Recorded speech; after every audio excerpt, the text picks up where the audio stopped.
My name is Tondra Davis, and I'm the current director of the Wisconsin Supplier Diversity Program. And as you know, I will be assuming the new role of the OBOC director in about a week and a half. So, and then we have our colleagues, Lamont Robinson, as well as Norman Davis, and they will introduce themselves further. But today I'll talk to you about opportunities in the state of Wisconsin and how you access those. So the Supplier Diversity Program, we certify minority-owned business enterprises, as well as woman-owned and service-disabled veteran-owned. And we all know the alphabet soup, MBEs, DVBs, and WBEs. And we do all of that to provide opportunity, a better opportunity for them so that they can do business with the state of Wisconsin, other government entities, as well as private businesses as well. So we have a process in the state of Wisconsin that if you are DBE certified, that you can use an easier process to become MBE certified. And so basically you would just submit your online application, email our program so that we can maneuver the account to accept this, different type of application. We have what's called a C form, SEA, and it means substantially equivalent application. So your application is now substantially equivalent to the DBE program. We'll do that account adjustment, and you just need to upload your forms, submit your application, and then once you're approved, the work begins. And our mantra for supplier diversity is network, bid, win, and perform, all right? And we'll talk a little bit more about, especially the network part, how that's important with the state of Wisconsin. So benefits of certification, I think you all are pretty aware of these, right? With our MBEs, the state has a goal of purchasing 5% with MBEs. And so if you look in fiscal year 21, which is what we have results for, we spent $3 billion in the state of Wisconsin on eligible spend in Chapter 16. And so 5% of that is 150 million. With DVBs, we have a 1% goal. And so $30 million, right? What is really a great benefit with being an MBE with the state of Wisconsin is that we have a 5% bid preference. And so what that means is if the low bid came in at $100, Wisconsin, we try to buy things on the lowest bid, right? So if the lowest bid were $100, an MBE or a DVB certified with us, they can bid up to $105 or 5% more and still win the bid, all right? Also, we have our database of certified suppliers. So many come to our website. It's very searchable to be able to find diverse suppliers. We send to our certified suppliers a weekly opportunities bulletin, and you just get that broader reach to the industries that are looking for those diverse suppliers. And we're just gonna move on. You see those others. So how are we doing? In the state in fiscal year 21, we had a 6.34% diverse spend. While I recognize that number, I would want it to be 42%, but it's the highest spend we ever had. So we are excited about that. And we spent the most money with our diverse suppliers than we had ever spent, which was $192 million. So we're pretty happy about that.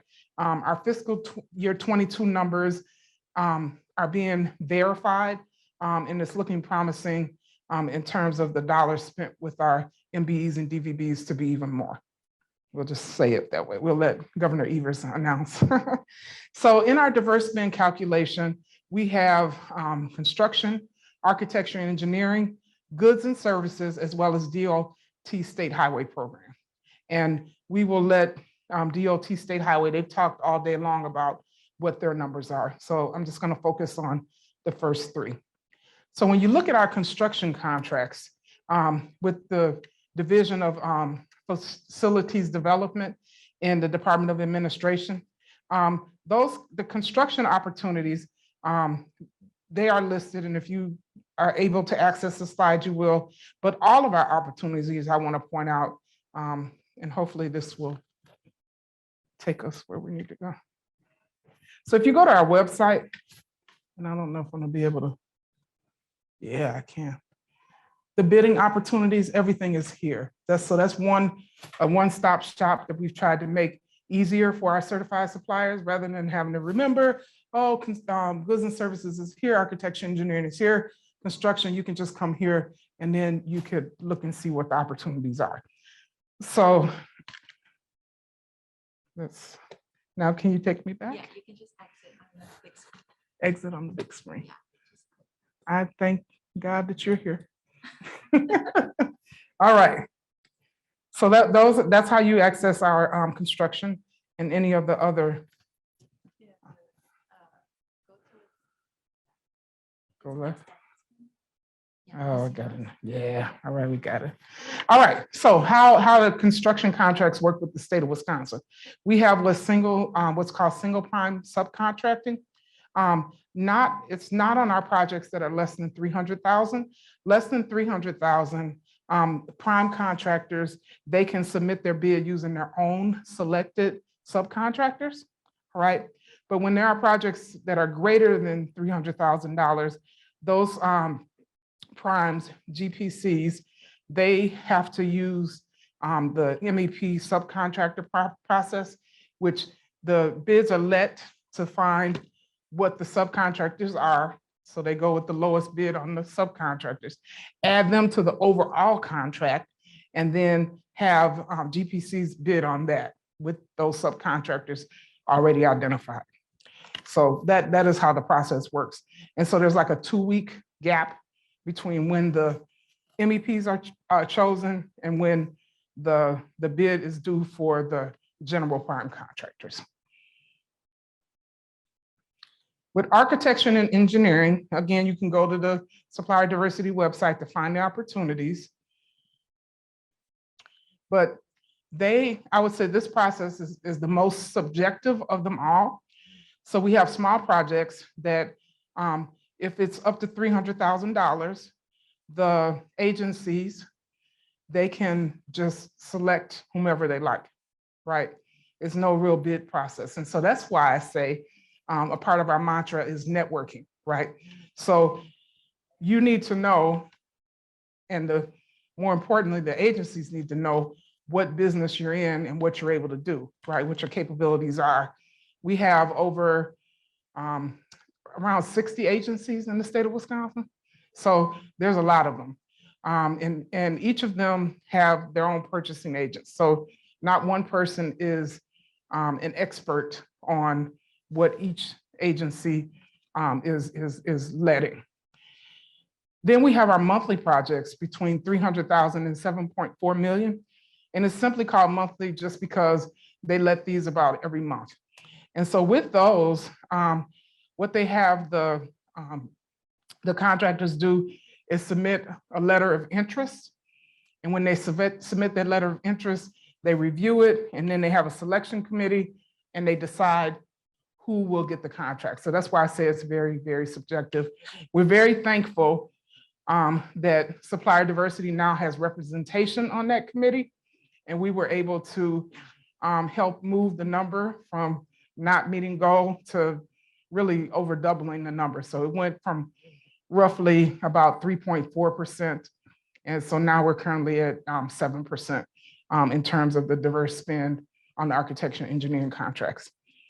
With the major projects over 7.4 million, not only is it's more not a letter of interest, it's more so like a packet of information. It's more information that you have to give. And they have the top firms come in and go through an interview process. And then once again, the selection committee makes a recommendation based upon that. We're still with Supplier Diversity trying to penetrate that larger selection committee so that we can have influence there as well. So that's how we buy purchasing. That's how we purchase our goods and service, not our goods and service, but our architecture, engineering, and construction. So now we move on to goods and services. So as I said, this is just a subset. You see all these agencies here. I think this is probably only like 15, but we have like 60 agencies that are buying for the state of Wisconsin.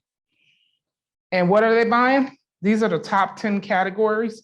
You know, you got to think every agency, every employee, you know, they have to have access to technology. We have, in the state of Wisconsin, there's over 300 buildings that we service, and always building new things and renovating them. So we have fleets of vehicles. We have hospitals, mental health institutions, prisons. People have to be fed, they need medicine.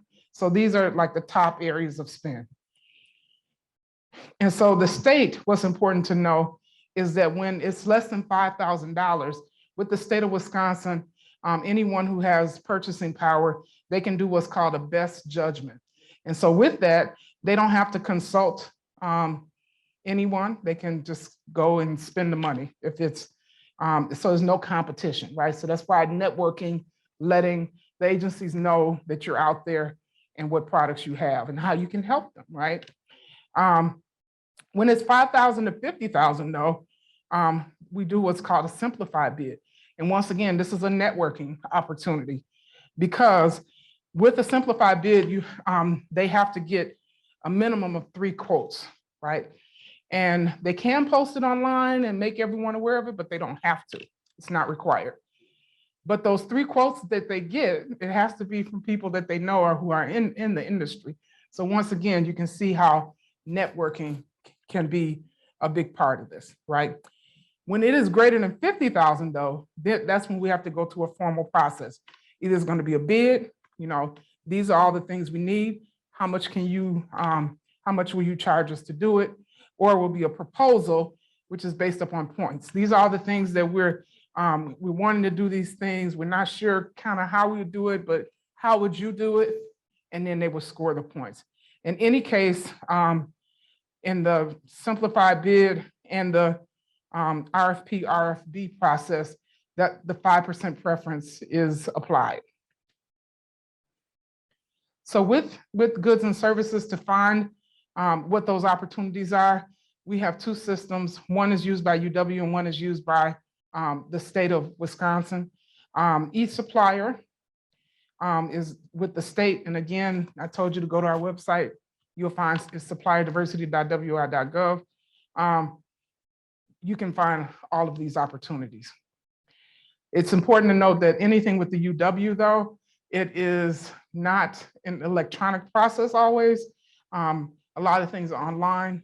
I'm not online, but you have to like still download forms and give them hard copies and things like that. So they aren't quite at the completely electronic stage. So with that, again, I want to show you our website. If you have any questions, again, very simple, supplierdiversity@wi.gov, and our general phone number is there. So does anyone have any questions? I'll entertain questions quickly. No questions? All right. Thank you. Good afternoon. Lamont Robinson from Milwaukee County, newly named Office of Economic Inclusion, formerly Community Business Development Partners. And so just really want to share with everyone this morning or this afternoon, a little bit about our program, but more so some of the opportunities that are going to be out there in regards to current projects and some potential upcoming projects that may come through Milwaukee County. So initially, we'll start off with Milwaukee County is a part of the Wisconsin UCP, along with Dane County, City of Madison, and Wisconsin DOT. We work in the Southeast region, so those counties in the Southeast regions are the ones that we mainly work with in regards to the certification process. In addition to the DBE program, we also have a local program, which is the Targeted Business Enterprise. So with the DBE, there's federal dollars involved. For TBE, there's local dollars. And so this allows us to craft the program to be more inclusive of certified firms. So firms do not have to be certified by Milwaukee County, but we accept various different certifications in that program. So in addition to certified DBEs by the Wisconsin UCP, also firms that are SBE certified by Milwaukee County are included, MBEs and WBEs by Tondra's office is included in our Targeted Business Enterprise Program, and firms registered in the SBA SAM registry as a small business concern are also eligible for our TBE program. So when we talk about our upcoming DBE opportunities and our triennial goal setting that we've done with the airport for FAA for 2023 to 2025, some of those potential projects that we're looking at moving forward with are a few runway construction and removal projects. We're looking at a number of taxiway removal and improvements. There's roof replacements. There actually may be multiple roof replacements that are being done at the airport over the next 3 years. There's some bridge replacement, and that could also be multiple projects in regards to that bridge replacement at Milwaukee Mitchell. There's various design consultant and consultant studies work that's being done. So with these ARPA dollars and this other funding that's coming through, the airport is being very aggressive in the types of projects that it wants to let over the next 3 years. So there is going to be a decent amount of work from what I've seen in regards to design and also studies that are being asked to determine whether they move forward to the design process and then maybe into the construction process. There should be a few property remodels in regards to restrooms, lobbies, et cetera. And then the big one, the Concourse E remodel. So if that gets the green light, we're talking about a fairly substantial size project. So that Concourse E would actually become the new international terminal for the airport. Right now, the international terminal is kind of off, it's on site, but it's outside of the concourses that we use when we fly out of the airport. So this would bring it all under one roof, and really looking forward to that getting the green light. And there should be a lot of work in regards to that project when it gets the okay. Other DBE opportunities that will exist with Milwaukee County is with MIGDOT. So a lot of roadway construction. The thing with MIGDOT is don't do a ton of projects per year. We do about 3 to 5.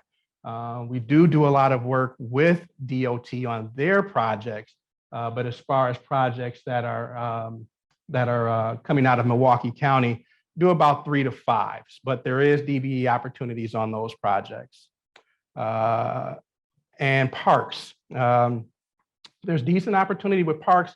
The thing with parks is the opportunities that exist, we're finding it very difficult to find certified firms to perform in these capacities, because a lot of this is in relation to remediation of contaminated sediments near shore waters of Lake Michigan, pollution control, improving water quality, and enhancing fish and wildlife habitat and population. So Milwaukee County, I believe it's every 2 weeks, we're on this call with MMSD, the City of Milwaukee, DNR, all of the players that would be involved in these types of projects.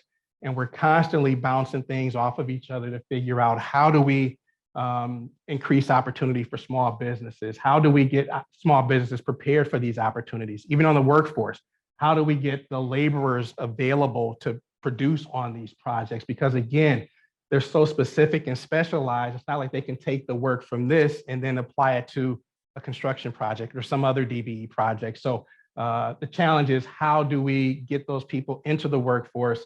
How do we let enough time for them to gain the experience and education to perform the work, and then it'd be a beautiful thing. So we're having those talks, and it's really interesting to have those talks, and hopefully something beneficial comes from it. But it's just one of those things where we're trying to figure it out together, and it's challenging. But I'm just encouraged that we're having those discussions and talking about it, trying to make things better. So in addition to DBE, we also do TBE, which is our Targeted Business Enterprise, like I spoke about before. So there are a number of projects that are going on in the TBE, but I just wanted to highlight these 3, which are 3 of the larger projects that'll be going on. So the Department of Health and Human Services is in the process of constructing a new administration building. So for those from Milwaukee, the Cox building, that's now going to be rebuilt.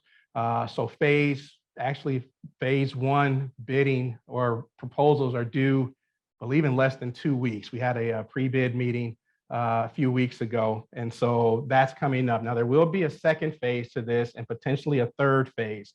But this is a new, like I said, new administration building for DHHS, which is going to be going up just north of the current site. So just north of that site that's on Belite. But that's a large project. The forensic science building, which will be going up near the medical complex, that will house both the medical examiner and our emergency management offices. So currently the medical examiner is right downtown near the criminal justice facility, and emergency management is actually located in our 633 building. So once that's built, that's going to be out over at the medical complex. So another substantial project. And then another one is our Secure Residential Care Center for Children and Youth, or SRCCCY. So this will be the county's replacement for the Lincoln Hills. So this project is underway. I think it's roughly going to be about a $30 million project. And I think 28 million of that is coming from the state. So that's a beautiful thing. And so these are just 3 of the projects that would be available in regards to TBE. But again, with the ARPA funding and things like that, there are numerous projects that are coming out of Milwaukee County. So if firms are interested in doing business with Milwaukee County, we really want to get your attention and make sure that you stay connected to those opportunities. And this is a way that you can do that. So here are some resources. So the first item up there is our business opportunity portal. That's where you would go to learn about Milwaukee County opportunities. So that's on the county's webpage. And that will tell you about opportunities throughout the county. So whether it's related to construction, professional services, it'll be found there. Where to respond to solicitations. The county uses both Bonfire and Bid Express. So if you're interested in responding to any of those opportunities, those are the 2 softwares where you're going to do that. So it's probably be wise to, if you don't already have a registration in those 2, might be something that you want to look into so that you're prepared. Infor is our supplier management system. So if any suppliers are out there, it would behoove you to register in Infor, because when our departments are looking to purchase supplies or commodities, if you're already in that Infor system, it's going to be easier for them to find you. And in that Infor system, it's also able to kind of tag you as a MBE or WBE, DBE, those type of things. So when departments are looking to make sure that they have that diverse spend, you're actually tagged as that. And so you would show up in their queue for firms if they're looking to purchase something as a supplier that can help them with that diverse spend. We also encourage firms to register in the e-Notify system. It's really a notification system where you'll go in and register and you'll select which work scopes you're interested in getting alerted for. So when Milwaukee County has those opportunities, you'll get an alert to let you know, hey, here's something that you may be interested in. You can check it out and see if it's something that you want to move further with. Finally, B2G Now, that's our diversity compliance software. So in regards to certification, you would complete your certification in that B2G Now. It's completely electronic. Also for our B2G Now would be our contract compliance. So as we're tracking spend on contracts, you would go into that system every month and enter payments in regards to yourself if you're a prime, and then also for your subcontractors. And as a subcontractor, you're going in to confirm that payment. So if the prime is saying they paid you $5,000 in the month of April, you're going in and say, yes, they did pay me $5,000 in the month of April. But if there's any discrepancies, you can make that alert as well. And then that's when our department will get involved and we'll kind of work as the mediator to figure out where that discrepancy occurred with what the prime is reporting and what the subcontractor is reporting. So I hope that this was helpful and beneficial to you guys out there. And please reach out to me, Lamont Robinson, again with Milwaukee County, if there's any further information or anything else that you need from Milwaukee County in regards to your contracting efforts. Thank you. Good afternoon, everybody. Seems like you can hear me okay. Good to see you. Thank you all for sticking with us. I know it's late in the day. You've had a lot of information that you've taken in, so I hope that we can give you something else that you can take with you. And this will be the last thing that you take with you on your either back to the room or on the way back to the city where you came from. So hopefully it'll be something that you can remember. So my name is Norm Davis. I am the Civil Rights Director for the City of Madison. And I just want to share with you a little bit about who I am and what we do. So I've been in my role for about 7 years.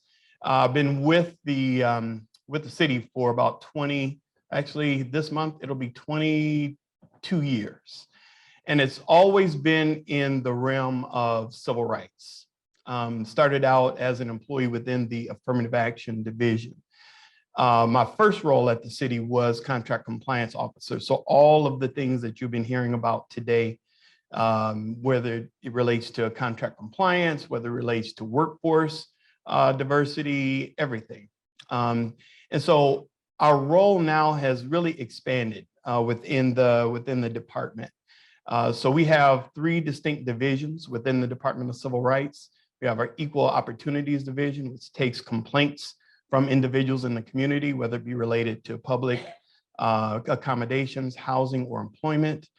We have our Equity and Social Justice Division, where we tackle issues related to racial equity, where we tackle issues related to disability rights, language access, and environmental justice.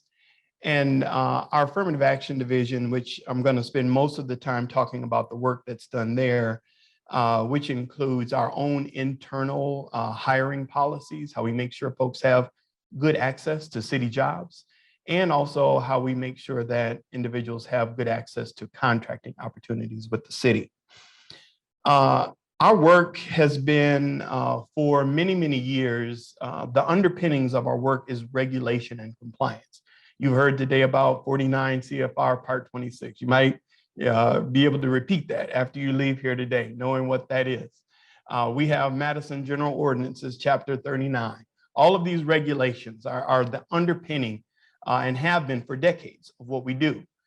But what we found is we really needed some proactive solutions, getting ahead of the curve, getting upstream so that we can actually start to change the culture rather than consistently chasing after, whether it be non-compliance or whether it be just chasing after trying to get opportunities for individuals.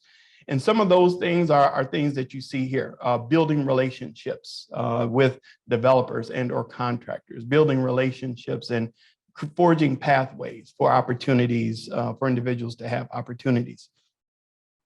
But when we took a look at our history and we took a look at what was ahead of us, we boiled it down to 3 things. Essentially, we are responsible for creating access. And I'm going to talk to you a little bit about that today. Our department must create access if we're going to sort of justify our existence. And the way that we do that is through education.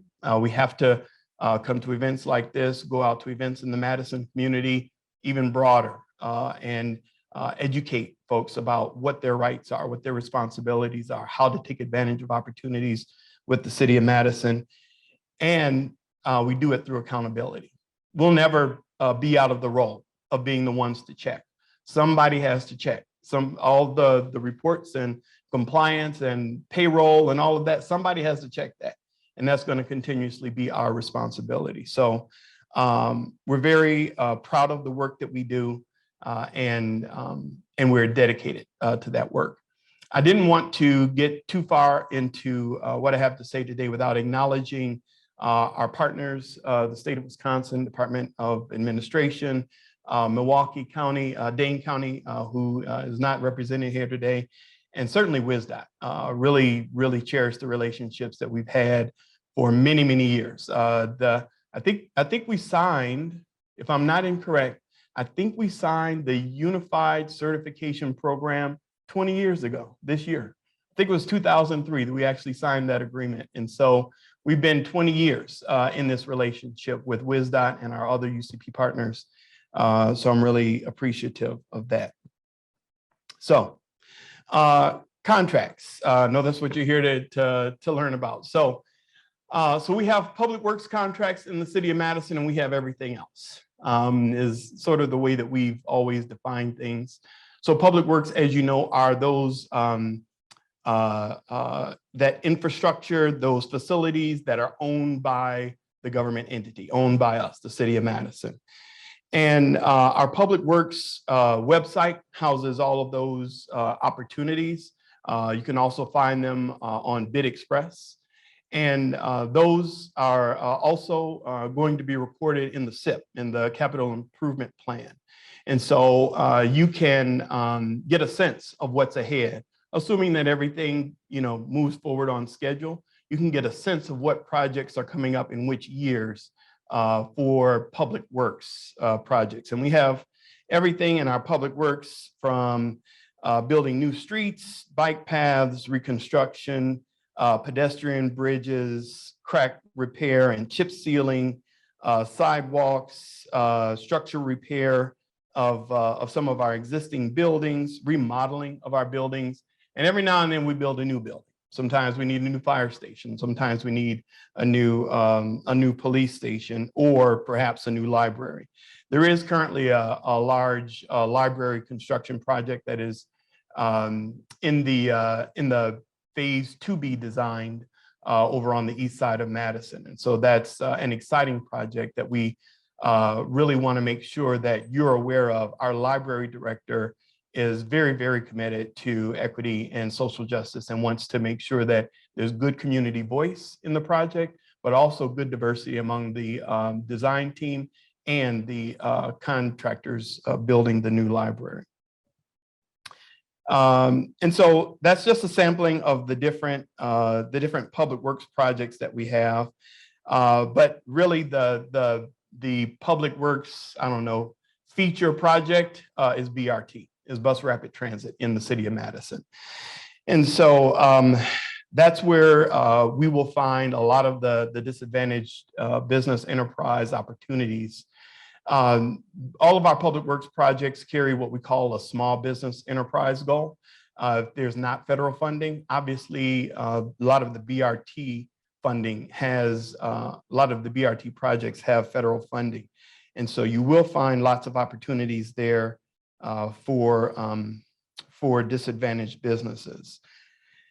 Ahead of us, well, I should say that we just bid the east-west portion of the Bus Rapid Transit. That was about a $60 million project, and we actually obtained 24% DBE utilization on that project.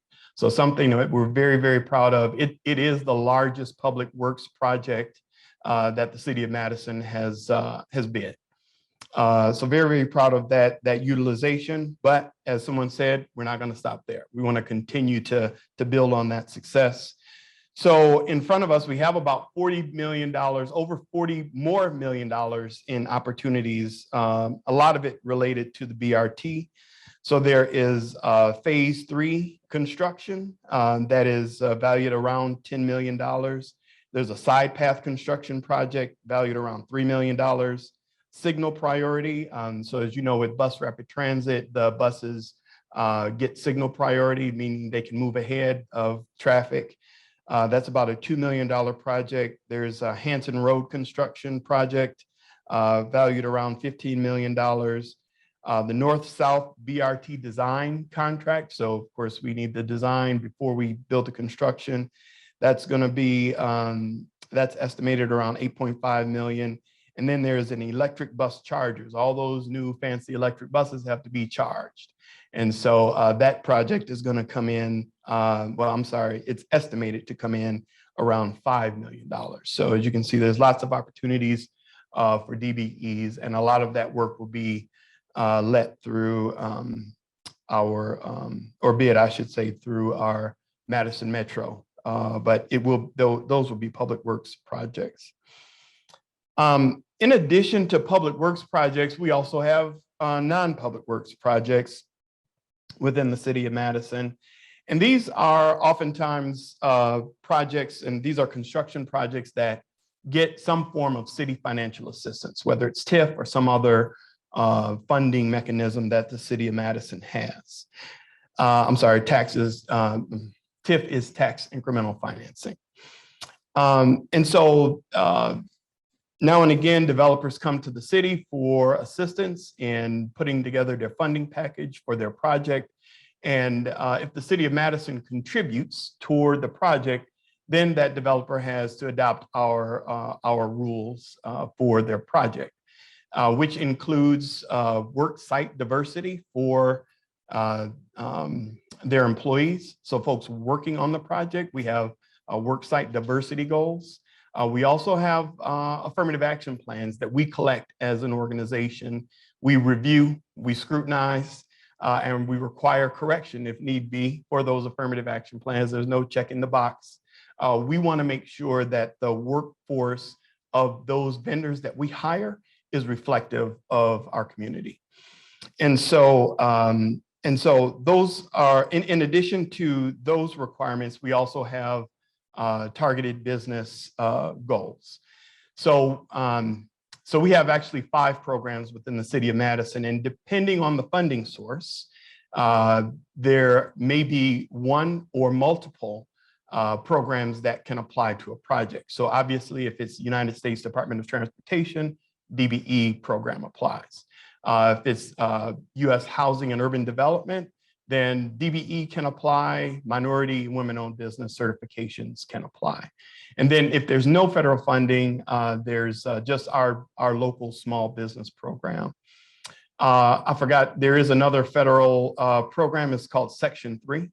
It is not race or gender based, but it's income based. And that comes through housing and urban development as well. So oftentimes we get the pleasure of partnering with other government jurisdictions within the state, like our friends at WIDA, and we attempt to simplify the process for developers and contractors and work together as government units. We've seen the benefit of UCP and working together as government units, and so we know that can be fruitful. But I wanted to share with you a couple of examples of projects that we have coming up for projects that are funded by the City of Madison. Let's see. All right. So we have, I don't know how many are familiar with the former Gardner Bakery site on East Washington in Madison, but that project is going to be redeveloped. The city will have some funding, as well as WIDA will have some funding in that project. And so there will be goals, DBE goals applied to that project as well. There's a Hartmeyer, I'm sorry, that one is a 2024 project. There's a project called the Hartmeyer Estate, slated for spring of 2024. There's a housing development in what's called the Triangle in Madison. It's North Park Street, and it's North Park Street near Johnson, and well, it's right at Regent. And that's approximately a 2025 project, and we're estimating about $9 million in opportunities there. And there's another smaller project called the Zapata Co-op that we have on the horizon. Don't have a cost estimate for that yet, but it's later this year, but it will have a small business enterprise goal. So I welcome any and all of you to contact our office if you're not yet certified with the City of Madison. As I mentioned, we're part of the UCP. We did just launch, after many, many years, our online certification portal. So that is live now. So all of the paper and all of that, you can now submit all of that online. So thanks to our IT group for developing that for us. So in addition to these opportunities, you know, we've worked extensively with our, am I doing okay on time? Yeah, all right. We worked extensively with our finance department and other agencies. We have a contracting equity initiative across the City of Madison, recognizing that we do need to do better in the areas of diversity among our consultants, recognizing that we do need to do better in the area of procuring goods and other non-construction related services. And so we've updated some of our purchasing policies. You saw the state's sort of those three categories of what requires an RFP, what requires a few bids, what requires, basically going out and getting a quote. We have a similar structure within the city, but we have injected in that structure that agencies need to make it a priority to get quotes from our targeted businesses, so that they're actively using the directories, and we're building in some more checks and balances to help make sure that our agencies are actually seeking targeted businesses as they spend the city's and taxpayer dollars. I think the only other thing that I wanted to say is that we still see this need to pivot toward proaction, and so in order to do that, we needed to develop some partnerships in the community. And we recognize that there's also gaps in some of the opportunities that we have. Sometimes there aren't businesses there to fill the gaps that we have on our project, that we would like to be able to have some of that work taken up by targeted businesses. And so we've partnered with the Wisconsin Alumni Research Foundation. We developed the Upstart program, which is in its 10th year. It's a free business development program for entrepreneurs of color and women in Dane County. We have graduated over 400 business owners through that program. And so we're taking this approach that economic equity is paramount for us. And if we need to help grow our own, then that's what we're going to do. The other program that I'm really excited about, and we just inked the contract with the Local Initiatives Support Corporation there in Milwaukee, is the ACRE program, the Associates in Commercial Real Estate program, to help cultivate developers of color. We know that the landscape in the city of Madison has looked the same in terms of developers for probably a century. We need more developers of color within the city of Madison. And so we're looking to grow our businesses, looking to grow business opportunities. I envision those ACRE grads in Madison, in their developments, hiring businesses like yours, hiring diverse or disadvantaged businesses to construct their facilities. And so we're taking this proactive economic equity approach to get further upstream, to get ahead, while we're still doing the work of educating, while we're still doing the work of ensuring accountability. So thank you all very much for your time. Appreciate your attention.